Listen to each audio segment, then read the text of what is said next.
बिस्मिल्लाहिर्रहमानिर्रहीम। अस्सलाम वालेकुम नाज़रीन, आप यूट्यूब चैनल देख रहे हैं। मैं इमरान खान हूँ। जो सबसे अहम खबर है वो अब से थोड़ी देर के बाद डेवलपमेंट होने वाली है। जब आप ये वीलॉग सुन रहे हैं या मैं सुबह के वक्त रिकॉर्ड कर रहा हूँ, इमरान खान साहब के दो केसेस जिनके अंदर वो जेल के अंदर बंद हैं, उन दोनों केसेस की अपीलें आज इस्लामाबाद हाई कोर्ट में लगने जा रही हैं। ये बहुत इंपॉर्टेंट है। बड़े लंबे अरसे से, यानी साल से ज़्यादा हो गया, इमरान खान साहब और उनके वकला कोशिश कर रहे हैं कि इमरान खान साहब के केसेस इस्लामाबाद हाई कोर्ट में लगें।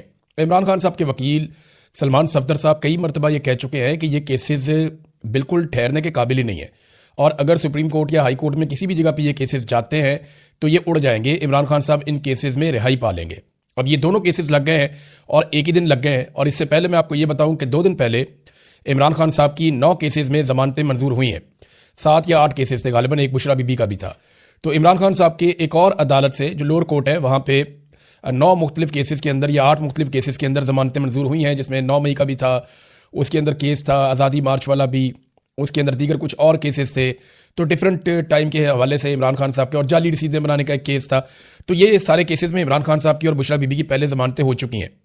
अब इमरान खान साहब और बुशरा बीबी के 2 केसेस, जिनमें एक केस, ये अलग अलग अदालतें, एक केस सुबह 9 बजे अभी लगा हुआ है जस्टिस खादम हुसैन सोमरू साहब के सामने, तोशा खाना वाले केस की अपील, और इसी केस में इमरान खान साहब गिरफ्तार हैं। और दूसरा केस जिसमें वो गिरफ्तार हैं या कैद काट रहे हैं, वो अलकादर केस की अपील है।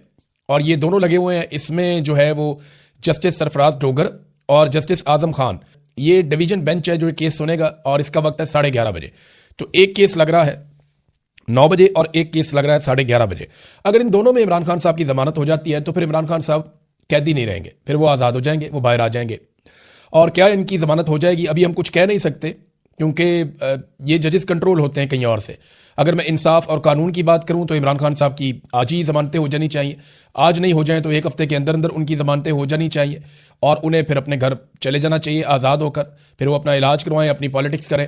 लेकिन यहाँ जो दिखाई दे रहा है कि आप कुछ प्रिडिक्ट नहीं कर सकते, क्योंकि अदालतें कंट्रोल में हैं एजेंसियों के, और एजेंसियां जो फैसला करेंगी उसके मुताबिक ही चीज़ें होती हैं पाकिस्तान में। अगर इंसाफ और कानून के मुताबिक हो तो ये केस लगते ही बहुत पहले इमरान खान साहब रिहा हो जाते।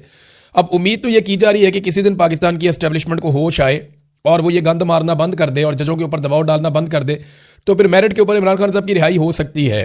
और अगर इन 2 केसेस में इमरान खान साहब की फ़र्ज़ करें आप जमानत हो जाती है या उन्हें रिहा कर दिया जाता है, तो फिर किसी और केस में इमरान खान साहब को अंदर रखा जा सकता है। तो ये तो डिपेंड करता है पाकिस्तान की मिलिट्री एस्टेब्लिशमेंट पे, वो कितना दबाव महसूस कर रही है। देखिए 3 तरह के दबाव है एस्टेब्लिशमेंट पे। एक बात तो मैं आपको क्लियर कर दूं, जिस वक्त इमरान खान साहब की ये आंख का मसला उठा था ना, तो उस वक्त पाकिस्तान की मिलिट्री एस्टेब्लिशमेंट में बहुत खौफ फैल गया था। वो बहुत परेशान थे और बहुत सारी जगहों पे बहुत सारे अहकामात भी जारी किए गए थे। उन्हें लगता था कि पाकिस्तान अचानक बांग्लादेश बन जाएगा, लेकिन पाकिस्तान तहरीक इंसाफ के साथ जब उन्होंने राब्ता किया तो तहरीक इंसाफ को बेवकूफ़ बनाने में वो कामयाब हो गए। ये तो पाकिस्तान तहरीक इंसाफ के अपने लोग भी कह रहे हैं, इमरान खान साहब की फैमिली भी अब कह रही है कि इन्हें चक्कर दिया गया है। हालांकि वो शफकत अवान साहब जो गिरफ्तार हो गए थे वो भी ये कहते हैं कि शरीफ लोग थे, बैरिस्टर गौहर और अल्लामा राजा नासिर अब्बास वगैरह। तो इन लोगों को जो है वो चक्कर दे दिया मोहसिन नकवी वगैरह ने, और फिर टाइम बाय कर लिया। और जब उन्होंने देखा कि पाकिस्तान के अंदर ये कोई तहरीक खड़ी नहीं कर पाए और वो एक मोमेंटम जो बन सकता था एहतजाज का, वो कुछ भी नहीं हुआ पाकिस्तान में, तो उसके बाद फिर उन्होंने चीज़ें नॉर्मलाइज कर दी। इतनी नॉर्मलाइज कर दी कि बड़े आराम से एक दिन रात को इमरान खान साहब को अस्पताल लेकर आए, लाकर इमरान खान साहब का जो आंख का ट्रीटमेंट करवाया, उनके बाकी टेस्ट किए और वहाँ से लेकर चले गए। अब दबाव एक तो पब्लिक का है कि किसी वक्त भी पब्लिक अगर खड़ी हो जाती है तो एस्टेब्लिशमेंट के ऊपर एक दबाव रहेगा, और दबाव ये भी है कि अवाम में और पाकिस्तान की मिलिट्री एस्टेब्लिशमेंट में या पाकिस्तान की फौज में बतौर इदारा अवाम के साथ एक दूरी पैदा होती चली जा रही है, और वो जो एक ताल्लुक था वो कमज़ोर पड़ रहा है। तो एक तो ये बहुत दबाव है। दूसरा, पाकिस्तान चल ही नहीं रहा, इस बात का बड़ा दबाव है। फिर बाहर से भी पाकिस्तान पे लगातार दबाव आ रहा है। यहाँ बरतानिया के अंदर 5-6 जो अरकान हैं उनके पार्लिमान के अंदर उनकी ये मसला उठाया गया, और वहाँ हाउस के अंदर इसके ऊपर तकारीर हुई, बाकायदा उनके मिनिस्टर ने बात की, बाकी लोगों ने बात की, और उन्होंने कहा पाकिस्तान के अंदर ह्यूमन राइट्स की वायलेशंस हो रही हैं, पाकिस्तान के ऊपर पाबंदियां लगाई जाएं। बल्कि जर्नलों के ऊपर पाबंदियों का भी तस्करा किया गया। ये भी कहा गया कि पाकिस्तान के साथ हम इसके बावजूद ट्रेड करते हैं, पाकिस्तान को बहुत सारे फ़ायदे देते हैं, तो ह्यूमन राइट्स की जो वायलेशन हो रही है, इसके बाद इन सारी चीज़ों पर नुक्ताचीनी की गई और पाकिस्तान पर बहुत तनकीद की गई। और वहाँ पे ये मामला भी ख़त्म नहीं हुआ, ये भी आगे चलेगा, आप देखते रहेंगे। बरतानिया से आवाज़ उठ रही है, यूरोपीय यूनियन से आवाज़ उठ रही है, अमेरिका के अंदर आवाज़ें उठ रही हैं। लेकिन जब तक डोनाल्ड ट्रंप आसिम मुनीर के साथ खड़े हैं, जब तक डोनाल्ड ट्रंप को आसिम मुनीर से काम है, और तब तक आसिम मुनीर साहब के लिए प्रॉब्लम नहीं होगा। लेकिन जैसे ही डोनाल्ड ट्रंप जो है टिश्यू पेपर की तरह इस्तेमाल करेंगे, तो उसके बाद मेरी बात याद रखिएगा कि यूरोपीय यूनियन हो, चाहे बरतानिया हो, चाहे अमेरिका हो, इंसानी हकूक़ की आलमी तंजीमें हो, ये सारे भरे बैठे हैं जो कुछ पाकिस्तान के अंदर किया गया है। उसके बाद बड़ा सख्त रद्द-ए-अमल इनके ऊपर आएगा। बहरहाल इमरान खान साहब फिलहाल तो गिरफ्तार हैं और ये एक अच्छी खबर है, उनके केसेस लग गए। देखते हैं इन केसेस के अंदर क्या होता है। इमरान खान को कत्ल करने की जितनी कोशिशें की गई उन पे मुराद सईद ने एक तफसीली बयान जारी किया है और ये बड़ी अजीब चीज़ें जिन्होंने बताया। तशवीशनाक सूरत हाल उन्होंने कहा जी जन्म ले रही है और इमरान खान साहब इस वक्त रियासत की तहवील में है जहां मुसलसल उनकी ज़िंदगी से खेला जा रहा है। आखिर किस चीज़ को छुपाया जा रहा है? उनका कंट्रोल्ड चेकअप किया जाता है, कंट्रोल्ड इन्फॉर्मेशन दी जाती है, कंट्रोल्ड मीडिया है जिससे ज़िंदगी को खतरा है, जिनकी वजह से वो इस नहज पर पहुंचे हैं, उन्हीं की बात पर यकीन कैसे किया जा सकता है? उन्होंने कहा जी इससे कबल इमरान खान पर वज़ीराबाद में कातलाना हमला करवाया गया, इनको गोलियां लगी, अल्लाह ने उनकी ज़िंदगी की हिफाजत की, लेकिन उस वक्त भी बयानियाँ बनाए गए। लम्हों में ISI ने मीडिया को वीडियो बयान भिजवाना शुरू कर दिए फटाफट। वो याद है आपको, थाने के अंदर से वीडियो आना शुरू हो गई थी। मैं उस वक्त वज़ीर आला पंजाब को देख रहा था, परवेज़ इलाही उस वक्त वज़ीर आला पंजाब थे और IG भी वहाँ पे मौजूद थे और उनके पास सवाल का जवाब नहीं था कि ये वीडियोज़ ISI कैसे जारी करवा रही है। यानी पूरा निज़ाम उन्होंने कंट्रोल किया हुआ था। फिर फौजी क़यादत के कहने पर ISI ने एक अफगान को इमरान खान साहब को मारने का टास्क दिया था। जब मैंने प्रेस कॉन्फ्रेंस में इस साजिश का पर्दाफाश किया तो ISI ने इस्लामाबाद के सेक्टर ने प्रेस क्लब में एक अफगानी की प्रेस कॉन्फ्रेंस रखवा दी और शाम को प्राइम टाइम TV चैनल पे प्रोग्राम में बयानिया के लिए भी भिजवा दिया। मैंने किसी का नाम तो नहीं लिया था, मगर ये जानते थे कि मैं किसका जिक्र कर रहा हूँ। इस तरह वो बंदा भी सामने आ गया। फिर स्वाबी में हेलीकॉप्टर गिराने का प्लान भी एक्सपोज हो गया, जिसके लिए डबल एजेंट हायर किया गया था, जो बाद में मारा गया। उसके बाद हेलीकॉप्टर में गलत फ्यूल भरवा दिया गया इमरान खान साहब के, ताकि हेलीकॉप्टर गिर जाए और इमरान खान साहब उस वाक़े में मारे जाएं, और रिपोर्ट आज तक उसके सामने नहीं आ सकी। 18 मार्च को डेथ ट्रैप बिछाया गया इमरान खान को मारने के लिए। जब वो भी नाकाम हो गया तो पुलिस अफसर को गालियां दी गई कि इमरान खान कैसे बचकर निकल गया। उसके अलावा कई कोशिशें और की गई हैं। 3 साल इमरान खान साहब जेल में हैं और मुसलसल उनकी सेहत के साथ मजाक किया जा रहा है। अस्करी खबरें चलवाने वाला मीडिया ये क्यों भूल जाता है कि आप पाकिस्तान के सबसे अजीम बेटे इमरान खान की जिंदगी से खेलने में हिस्सादार बन रहे हैं। फिर उन्होंने कहा जी कि हाँ, इमरान खान साहब ने जेल में आसिम ला और ज़ैनी मरीज का जिक्र किया तो आसिम मुनीर ने सबके सामने कहा कि आसिम ला है तो है। अच्छा, ये बात वैसे और भी सर्कल से मैंने सुनी है। अब बताता हूं आसिम ला और ज़ैनी मरीज क्या होता है। इसी गुस्से में डी चौक में खून रेजी की गई और इकबाल जुर्म करते हुए यह भी कहा गया कि संगजानी से आगे मत पढ़ो, क्या उखाड़ लिया, सिर्फ हमसे लोग ही मरवाए ना, फिर कोशिश करें इस्लामाबाद आने की, इस मरतबा अटक पुल पर खड़े होकर मारेंगे, वैसे भी डी चौक में तो मरवा दिए हैं। तो ये जनाब, और इस तरह की धमकियां लगाई जाती हैं। बल्कि मैंने तो यहां तक सुना है कि कुछ बड़े ताकतवर घरों के जो बच्चे हैं वो अपने दोस्तों से ये कहते हैं कि हमें तो अगर 1000-2000 बंदा भी मारना पड़ा तो हम मार देंगे, क्योंकि डोनाल्ड ट्रंप हमारे साथ है। अब जब इस तरह की ज़हनियत होगी तो फिर पाकिस्तान खाक आगे बढ़ेगा। बहरहाल ये मुराद सईद का ट्वीट था, उन्होंने तफसीलात सामने रखी कि इमरान खान साहब को माजी में कैसे कैसे कत्ल करने की कोशिश की गई है।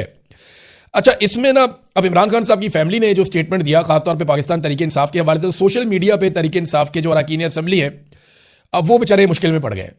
सोशल मीडिया कह रहा है कि जी इमरान खान साहब की बहनों ने भी अब कह दिया है कि आप लोगों ने कुछ नहीं किया, पाकिस्तान तहरीक इंसाफ कुछ नहीं कर रही इमरान खान साहब को जेल से निकालने के लिए या उनके सेहत के मामले में, बल्कि यहाँ पे आप लोगों ने धोखा खा लिया। और अब जो एक कदम उठाया जा रहा है, जिसे सब लोग उम्मीद बांध के बैठे हैं, वो सुहेल आफरीदी की जानिब से इमरान खान रिहाई अमन फोर्स के क्याम का ऐलान है। इस पे एस्टेब्लिशमेंट ने बड़ी कोशिश की है। एस्टेब्लिशमेंट ने पाकिस्तान तहरीक इंसाफ के अंदर बड़ी कोशिश की है कि कुछ भी करके इसको रोका जाए।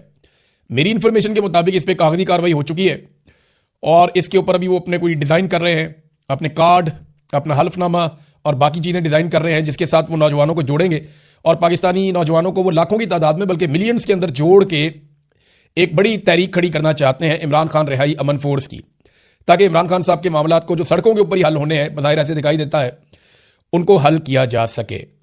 अब ये एस्टेब्लिशमेंट उसको रोकने के लिए कभी पाकिस्तान तहरीक इंसाफ के अंदर मुदाखलत करवाती है, कभी बाहर से मुदाखलत करवाती है, कभी जर्नलिस्टों से बयान दिलवाती है।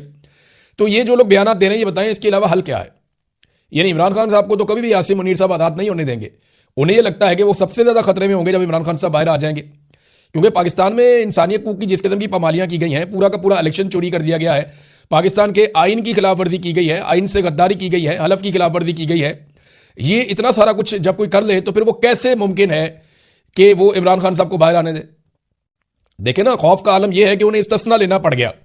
तो इमरान खान रिहाई अमन फोर्स के अलावा या कोई नौजवानों को इकट्ठा करने के अलावा या कोई बड़ी तहरीक चलाने के अलावा हल है क्या? बातचीत से तो ये मसला हल होता नहीं है। जब भी बातचीत करने के लिए बैठते हैं तो हुकूमत के पास तो इतना भी इख्तियार नहीं है कि बातचीत करने वालों की इमरान खान साहब से मुलाकात ही करवा दे। वो तो इमरान खान साहब से मुलाकात भी नहीं करवा पाते, तो बातचीत तो मुमकिन नहीं है, उनके पास इख्तियार ही नहीं है। अगर वो बातचीत में कोई फैसला कर भी लें तो उनको अप्रूवल लेनी पड़ती है आसिम मुनीर साहब से, और आसिम मुनीर साहब क्योंकि सियासतदान नहीं है, वो सरकारी मुलाजिम है, उनके दिमाग में सियासत आती नहीं है, वो समझते ही नहीं है। तो जैसे उनको मईशत का नहीं पता, जैसे उन्हें बाकी चीज़ों का नहीं पता, उन्हें सिर्फ अपना फौज का पता है, वो फौज की ड्यूटी उन्होंने की है सारी ज़िंदगी, वो उनका काम है। तो वो वहां पे जब मामला चला जाता है ना, तो मामला हल की तरफ नहीं जाता, मामला मजीद बिगाड़ की तरफ जाता है। लिहाजा सियासतदानों के पास इख्तियार है ही नहीं, तो मुज़ाकरात कैसे करें, बातचीत कैसे करें। अब हल एक ही है कि आप सड़कों के ऊपर दबाव डालें ताकि मिलिट्री एस्टेब्लिशमेंट जो है वो पीछे हटे और उसके बाद जो है इंसाफ का रास्ता खुले। इसके अलावा तो और कोई रास्ता दिखाई नहीं दे रहा। सहाफ़ती जो आलमी सतह पर तंजीमें हैं या जो इंसानी हकूक़ की तंजीमें हैं, उन्होंने आवाज़ उठाना शुरू की। पाकिस्तान के अंदर जो सहाफ़ियों को दबाया जा रहा है, जो कत्लेआम सहाफ़ियों का किया गया है, जो कुछ शराब बरकत के साथ किया जा रहा है, जो कुछ अरशद शरीफ के साथ किया गया, जो बाकी हम सहाफ़ियों के साथ किया जा रहा है, तो इसके ऊपर सहाफ़ती आज़ादी और इंसानी हकूक़ की तंजीमों ने वज़ीर आज़म शहबाज शरीफ को एक ख़त लिखा है और ये जो बिगड़ती हुई सूरत हाल है इसके ऊपर तशवीश का इजहार किया है। तो रोज़ाना की बुनियाद के ऊपर पाकिस्तान की बदनामी हो रही है आलमी सतह के ऊपर, और ये पाकिस्तान के वज़ीर आज़म, इनका आप स्टेटमेंट चेक करें। ये कहते हैं जी जादू मंतर से कर्जे ख़त्म नहीं होंगे, मुल्क में बराह रास्त सरमायाकारी लाने की ज़रूरत है, ये शहबाज शरीफ ने कहा। एक तो देखें कितनी मायूब बात है कि 3 मरतबा वज़ीर आला बनाया, इसको 2 मरतबा वज़ीर आज़म बनाया गया, लेकिन तब भी इन्हें जो है वो ख़वातीन से बात करने की तमीज़ नहीं आई। जादू मंतर आप सब जानते हैं, मैं भी जानता हूँ, ये इमरान खान साहब की अहलिया को छेड़ते हैं और इमरान खान साहब की अहलिया के ऊपर जादूगरनी होने का ये लोग इल्ज़ाम लगाते हैं।